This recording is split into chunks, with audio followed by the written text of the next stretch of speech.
শীতের পিঠাপুলি মানে ঘরে ঘরে উৎসবের আমেজ। কুয়াশা ভেজা সকালে চালের গুঁড়ো আর খেজুরের গুড়ের মিষ্টি গন্ধে মুখর হয়ে ওঠে পুরো উঠান। চুলায় বসে ভাপা পিঠা, পাটিসাপটা, চিতই, দুধ পুলি, কত ধরনের পিঠা, এক একটার এক এক স্বাদ, এক এক রকম খেতে। তবে আনন্দ কিন্তু একটাই। আর এই পিঠা খেতে কিন্তু একা একা একটুও ভালো লাগে না, সবাই মিলে একসঙ্গে বসে থেকে পিঠা খাওয়ার মজাই আলাদা।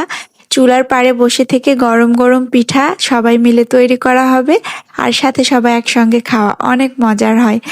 আজকে সবাই মিলে তৈরি করছি দুধ পুলি পিঠা, আর এটা খেতে অনেক মজার। দুধ চিতই কিন্তু একটা মজা আলাদা, আর দুধ পুলির মজা কিন্তু আলাদা। তবে এইটা আমার কাছে অনেক বেশি মজা লাগে, কারণ এইটার মধ্যে নারকেলের যে পুরটা থাকে সেটার সঙ্গে দুধের একটা কম্বিনেশন আমার কাছে খুবই ভালো লাগে। তো এই যে দেখেন কত ধরনের নকশা করে, যে যার মতো নকশা করে করে পিঠাগুলো তৈরি করা হচ্ছে, আর সবাই মিলে একসঙ্গে হাতে হাতে আমরা কাজগুলো সেরে নিচ্ছি।